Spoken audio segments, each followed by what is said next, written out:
Bismillahirrahmanirrahim.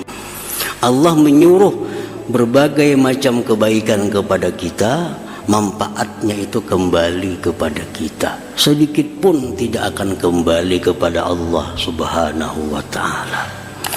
Nah, para muhibbin rahimakumullah, sebesar apapun taat kita kepada Allah, kada akan meninggikan kedudukan Allah.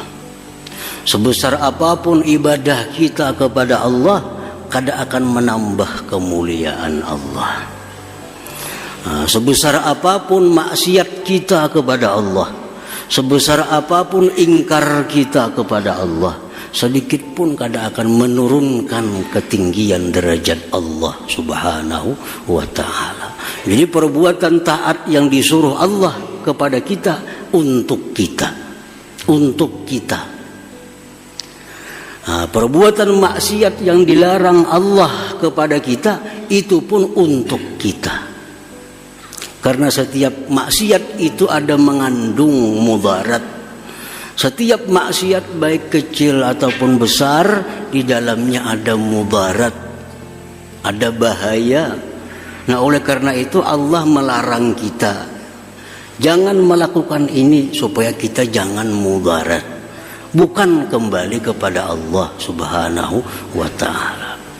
Nah, para muhibbin rahimakumullah, jadi Allah memberikan tiap-tiap orang yang berhajat sesuatu yang dia hajatkan, bukan karena mengharapkan gantian dan bukan karena ada tujuan. Oleh karena itu Allah dinamakan dengan Al-Wahhab ini. Para muhibbin rahimakumullah. Nah, sekarang apa yang kita perlu kepada Allah? Ini Allah akan memberi kita apa yang kita perlu. Itulah namanya Al-Wahhab. Apa yang paling kita perlukan, apa yang paling manusia butuhkan, Allah mengajarkan dalam doa pada kitab sucinya Al-Quran, wahab lana min ladunka rahmah innaka antal wahhab. Berikanlah kepada kami dari sisi engkau itu rahmat, bahwa engkau sungguh maha pemberi. Jadi yang paling kita butuhkan, yang paling kita perlukan adalah rahmat Allah Subhanahu wa ta'ala.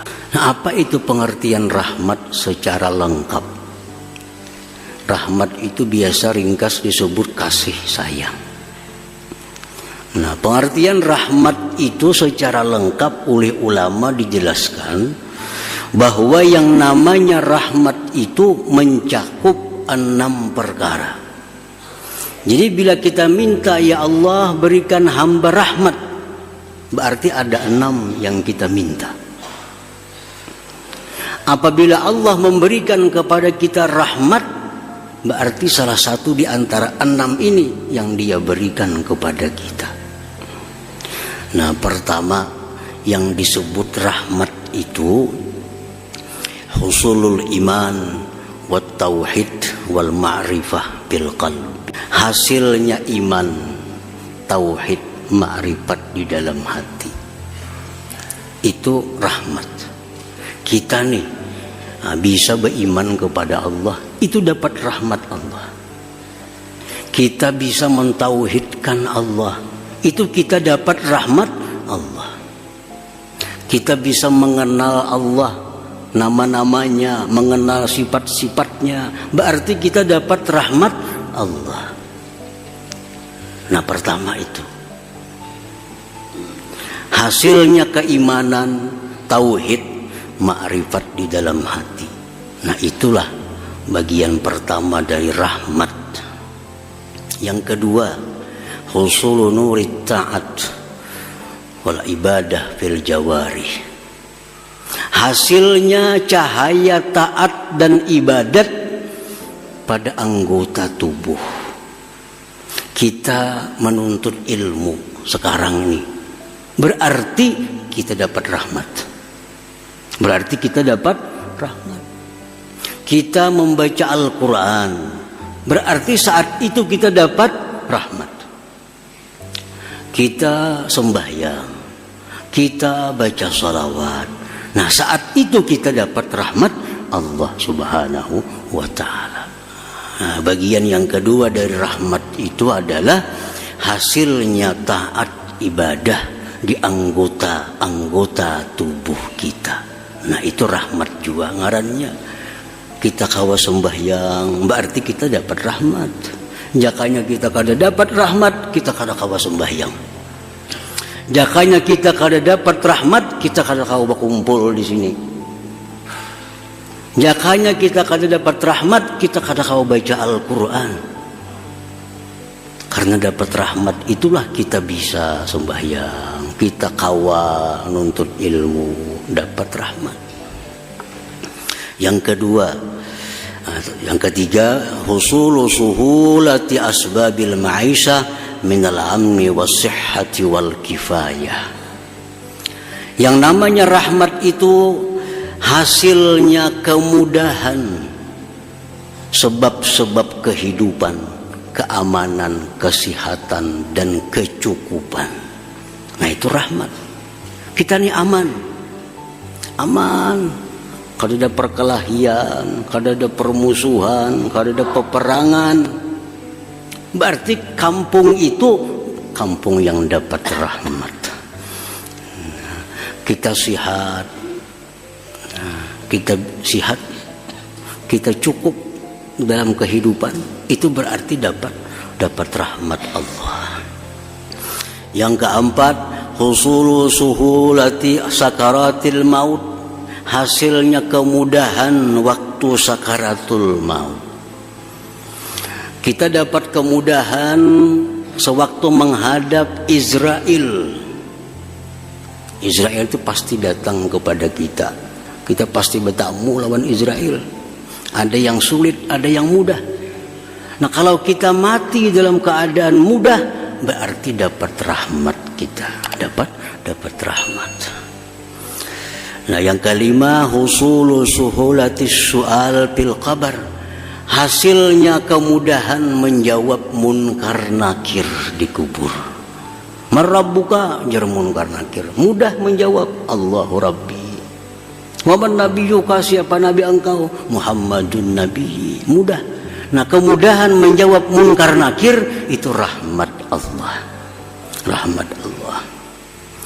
Yang keenam, husulu suhulatil hisab walika illahi ta'ala fil jannah, mudahnya kita menghadapi hari kiamat dan bertemu Allah di dalam surga. Nah itu rahmat Allah Subhanahu wa ta'ala.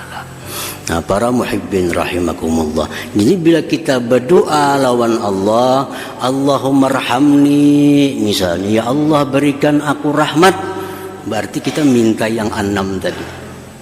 Berarti kita minta yang 6 itu. Kita minta iman, tauhid, ma'rifat. Kita minta bisa untuk ibadah, taat kepada Allah. Kita minta keamanan, kesehatan, kecukupan. Kita minta mudah menghadap sakaratul maut. Kita minta mudah jawab munkar nakir. Kita minta kemudahan pada hari kiamat dan bertemu Allah Subhanahu wa ta'ala. Jadi satu kalimat rahmat itu mencakup. Nah jadi Allah Subhanahu wa ta'ala yang bernama Al-Wahhab, Allah berikan rahmat itu kepada kita tanpa ada minta imbalan sedikit jua pun, tanpa ada untingan, tanpa ada tujuan apapun, semata-mata anugerah dari Allah Subhanahu wa ta'ala. Al-Wahhab. Para muhibbin rahimakumullah, kita dapat anak ini belum tentu rahmat. Anak yang namanya rahmat itu anak yang takwa kepada Allah, anak saleh. Kalau kita punya anak kita jadi anak yang saleh, baru itu anak rahmat kepada kita. Kita dapat istri, belum tentu istri ini menjadi rahmat bagi kita. Tapi kalau istri ini salihah, taat kepada Allah, taat kepada suami, maka ini istri rahmat bagi kita. Kita dapat duit, belum tentu duit ini rahmat. Tapi bila duit ini kita gunakan untuk ibadah kepada Allah, maka duit itu namanya rahmat. Pangkat, kedudukan, jabatan, belum tentu ini kedudukan rahmat. Kedudukan, pangkat yang namanya rahmat itu adalah pangkat dan kedudukan yang dijalankan dengan benar, yang dijalankan untuk mensejahterakan umat Nabi Muhammad sallallahu alaihi wasallam. Itulah pangkat yang namanya rahmat Allah Subhanahu wa taala. Jadi setiap rezeki dari Allah belum tentu nikmat. Setiap nikmat belum tentu rahmat. Rezeki ini ada yang halal, ada yang haram. Nah, rezeki yang halal disebut nikmat. Nah, nikmat ini bila disyukuri menjadi rahmat. Tapi bila nikmat ini kada disyukuri, maka dia berubah akan menjadi azab kepada kita. Nah, para muhibbin rahimakumullah. Al-asya'u allati tajribu rahmatallah ta'ala.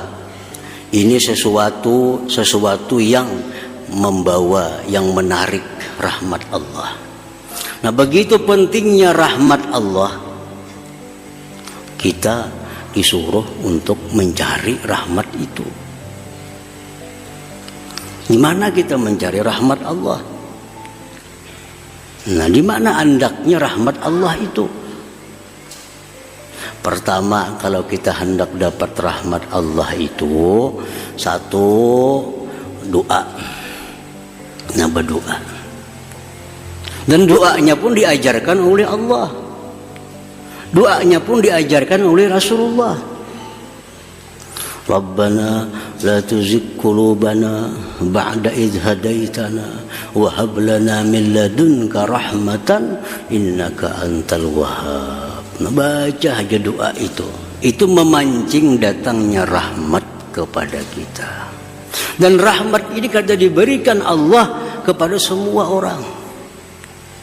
Rahmat ini hanya diberikan Allah kepada orang-orang yang Dia cintai. Orang kafir kada diberi Allah rahmat. Dan kita kada boleh memintakan orang kafir agar dapat rahmat.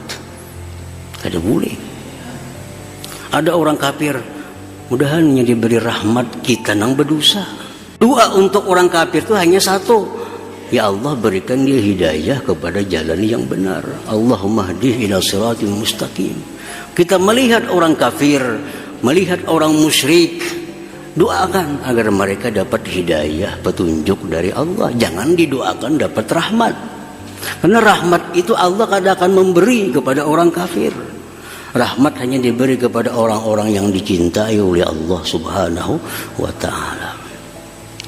Satu doa tadi. Nah, biasakan berdoa minta rahmat. Nah, bisa dengan doa tadi, atau Allahumma arhamni, ya Allah berikan aku rahmat. Irhamni itu artinya berikan aku rahmat.